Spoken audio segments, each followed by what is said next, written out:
Hey, Rainy Joe here, and this is 1001 Reviews, the series where I plan on reviewing every single album from the 1001 Albums to Listen To Before You Die book. And today we're looking at Tori Amos' 1992 album, Little Earthquakes. Now, Little Earthquakes was released underneath the East West label, produced by various producers with art direction from Cindy Palmano, nationality USA, and a running time of 57 minutes and 7 seconds, just shy of an hour. I have not listened to any Tori Amos as far as I know. Maybe I've heard her in passing on the radio or something like that, but that being said, this will be a fresh listen, a first time listen, so bear with me if I'm not familiar with her work. But as I said, 57 minutes, 12 songs. Crucify is the first. Let's go.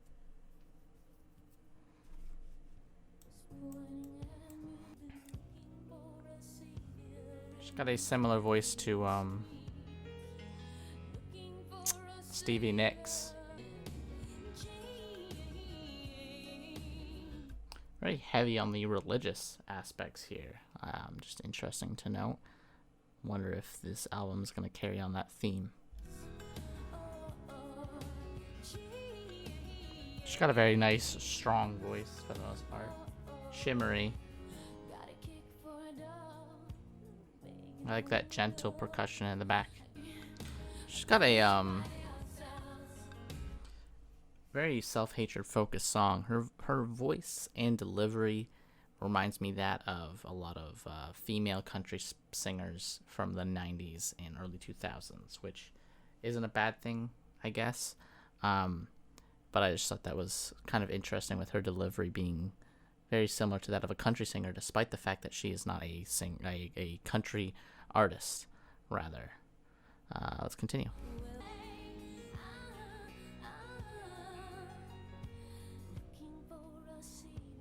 Very nice angelic passage that was right there. The production on here is very sharp and clean for the most part. Fits the religious tone especially. Very nice. Unsure on that one. I gotta say, for the most part, pretty solid production. Her vocal delivery reminds me that of Stevie Nicks, and it's like a mix between the modern singers of the 90s and 2000s and kind of, what we heard from Fleetwood Mac's vocals. I thought clearly some level of influence coming in there. And her songwriting is also, pretty impressive for the most part. A song about self-hatred, told through the guise of religion is an interesting aspect. I like that. Would I listen to this, often? No. It is a bit long as well. At 5 minutes, I feel like it overstays its welcome, which might be a hot take to Tori Amos fans. But I'm going to go ahead and give that one a 7. I'm going to say 7 out of 10 for that one. Next, we have the song Girl. I like that. That drum. It's nice. I wonder if it's been sampled on anything. It's got a good kick to it. The production so far has been really solid, as I said. With the first track, it carries on here. It's very full and luscious. And I also like the way the percussion that I mentioned earlier in this track sort of fades away into the background as the other instruments sort of take hold. That being said, I still am not a huge fan of her voice. And the lyrics here suggesting a level of independence and self-discovery as a girl instead of, serving everyone else, which I think is an interesting theme to carry through here. This is getting dark. The vocals here are getting very dark sounding. Nice finish. Maybe I'm not the target audience for this, and I feel like if I was a girl, I would better understand the themes here, so, there is a level of bias here, which I think is fair to acknowledge the fact that I cannot necessarily fully understand or appreciate the themes here, as I am not one to really connect with them. So that being said, this is not a huge, amazing track in my opinion, other than the production here being pretty clean and solid for the most part. I will give this song a 6 out of 10. Apologize. Next we've got Silent All These Years. Let's jump into it.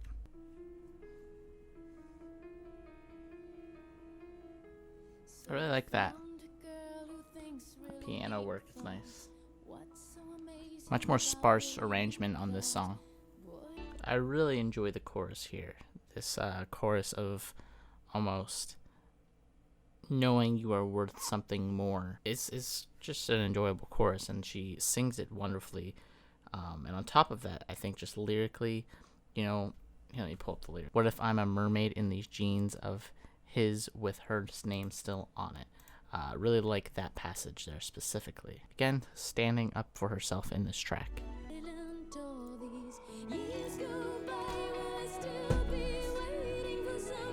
Wow. I didn't expect that. A lot of power.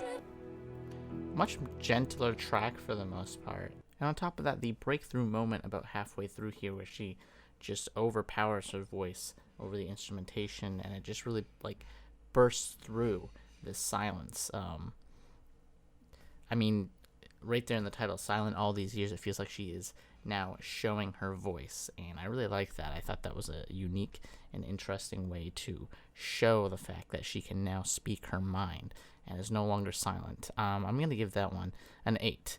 Definitely my favorite one so far, but let's go on to Precious Things. Wow. The whip sound tying into the sexual themes here of breaking out of these religious constraints of what's expected of a woman on a sexual level. Really great way to illustrate it, but very jarring at first. That was a great song.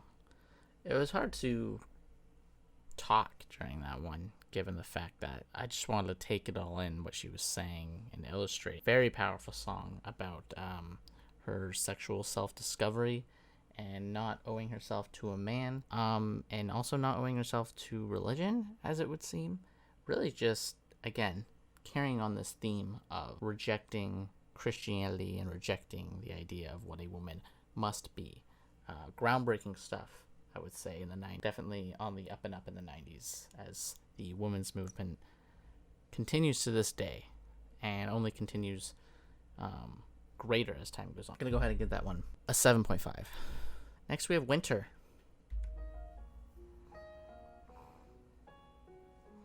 Wonder if this is going to have a very cold and Solace-like atmosphere to it, given Winter's sort of themes typically. Truth be told, despite the fact that I think her vocals are very strong and she's able to maintain certain notes and whatnot, and she can push her vocals to ranges that have been so far quite impressive. Again, I'm not a huge fan of her vocal style and just her voice in general, so that's just a personal thing. But that being said, she's still very talented. Important to note that this is also the highest streamed song with 14 million streams at the time of recording this. Carrying on themes of standing up for yourself. I'm not really feeling this one.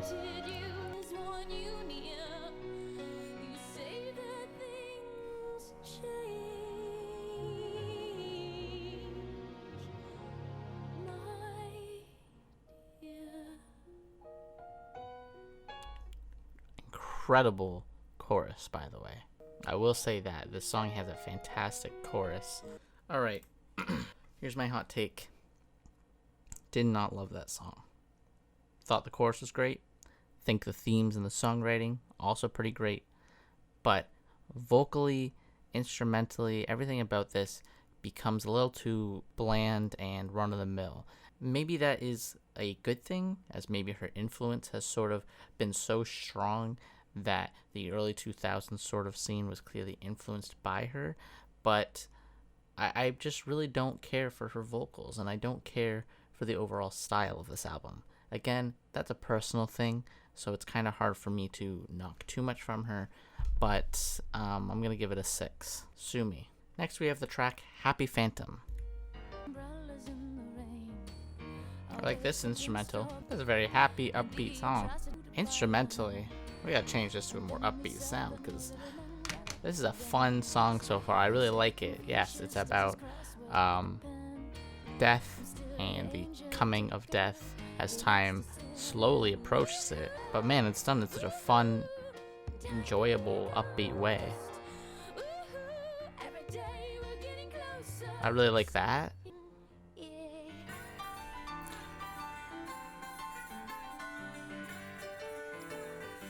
Don't know what that is. I'm gonna assume that's the dulcimer. I like this song. 7. For the most part, I enjoyed that one. More upbeat, more fun. I like when she takes this upbeat approach, as it is a bit of a change of pace. And on top of that, I just think her voice seems more enjoyable when she sounds like she's in that light. Next, we have the song China. Slowing things down again, though. I kind of was hoping the next half of the album would be this upbeat, Happy Phantom style. Lyrically, is this a interesting track about a failing relationship.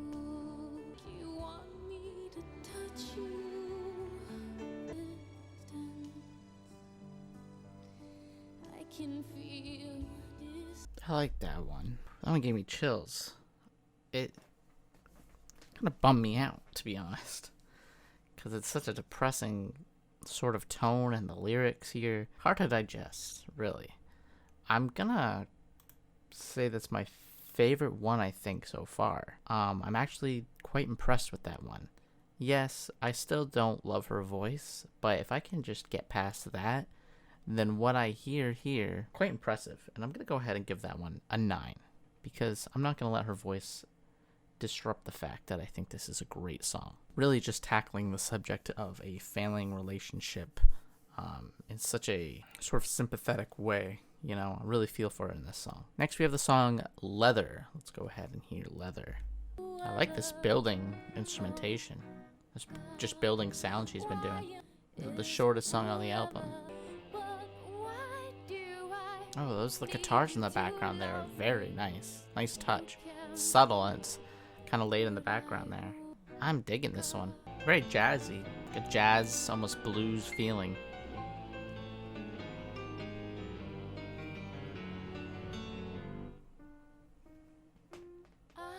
Oh, that was nice. The electric guitar, too, it's a very nice touch. Really parallels this, like, gentle piano. Wow.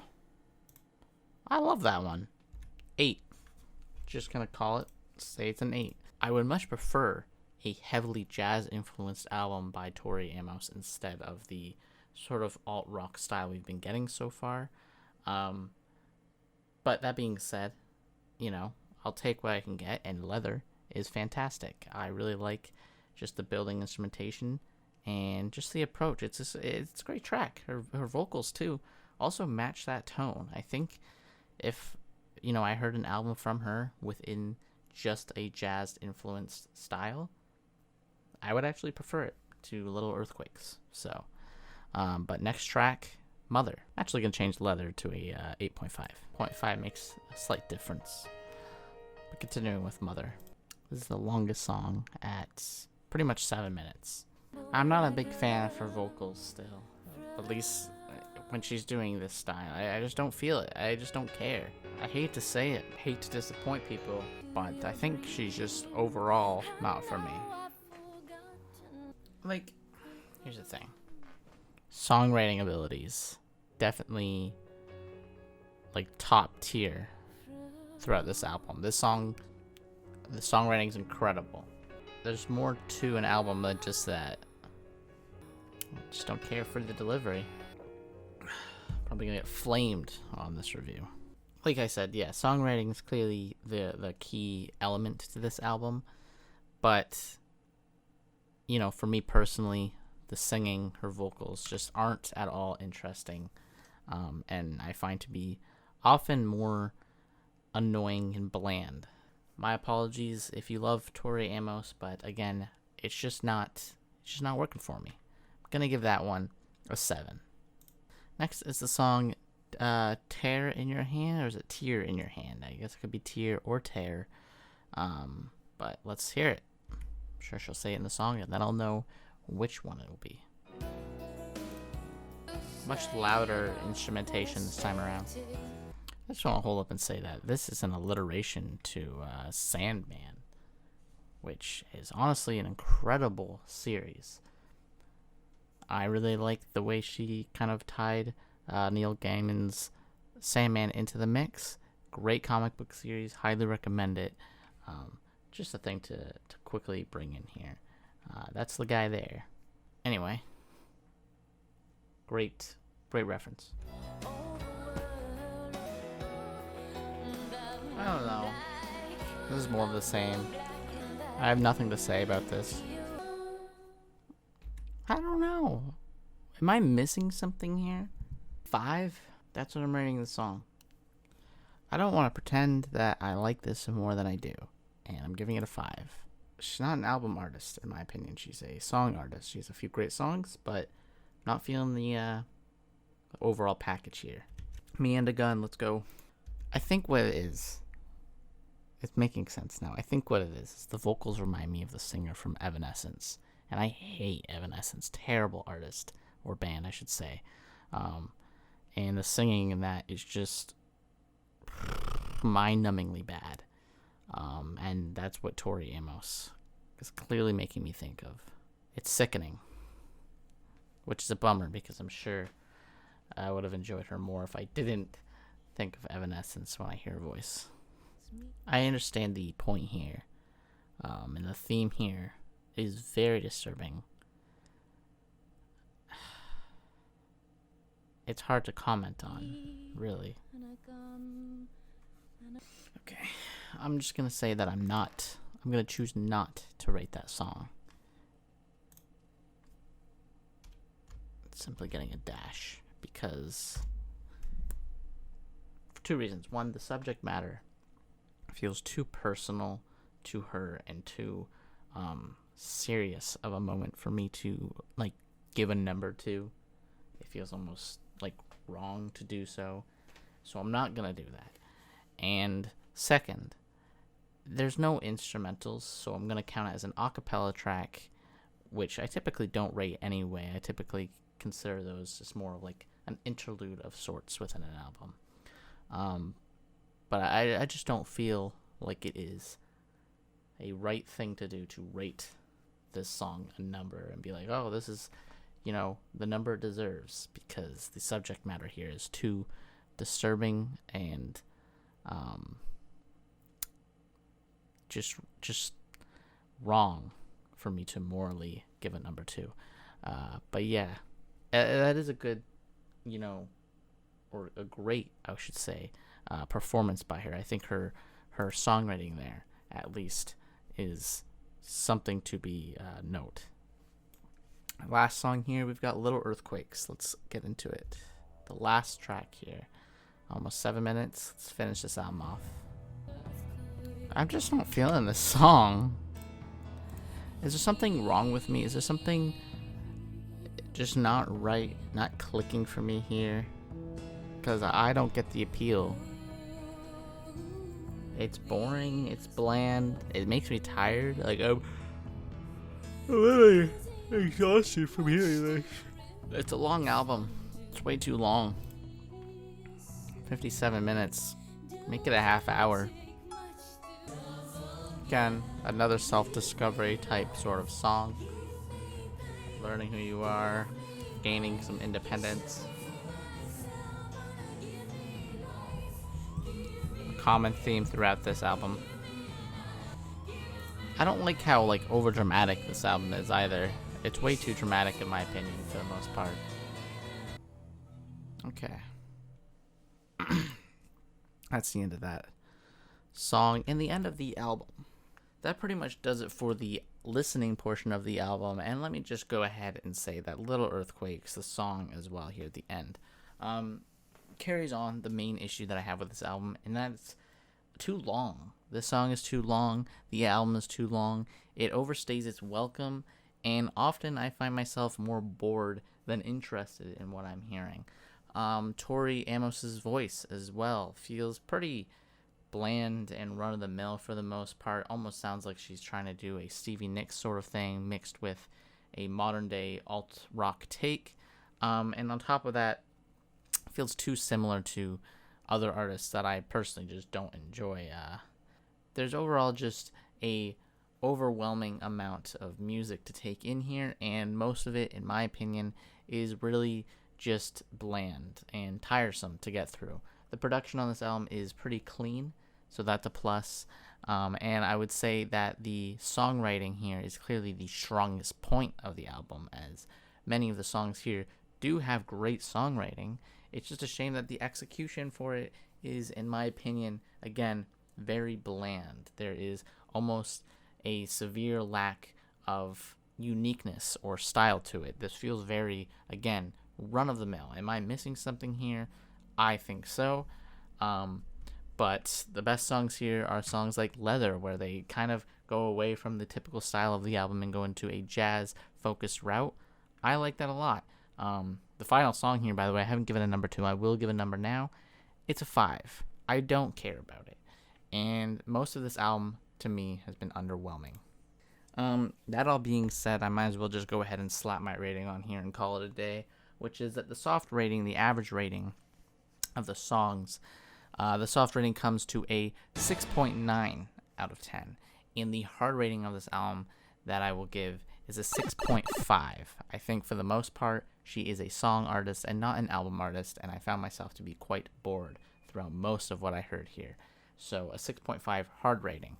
The themes I want to address, though, like obviously there are themes here that I don't personally connect to. A lot of the themes with, femininity is not something that I necessarily can understand, and I understand that is a bias. So take my opinion with a grain of salt. I am not clearly the one that is targeted for this album. So again, is this essential or not essential? I mean, I guess I'd have to go, despite the fact that I don't love this album, essential, as there's a lot of people who do love this album. It has massively rave reviews. It is considered one of the best albums of all time as a songwriter for most people, and I just can't ignore the fact that it gets significant praise to this day. I just don't personally like it that much myself, so I do give it an E for essential. You might as well listen to it to at least say you have. I don't love it, but a lot will. So, and that pretty much does it for the review. Let's see what the next album we're listening to is in the 1001 albums listened to before you die book. Random number generator 1 to 1001 on Google. Generate 998, which will be the album. 998 being Thundercat's Drunk. Haven't heard it myself. However, I do know some of the songs from it, and I am familiar with Thundercat. Great bassist.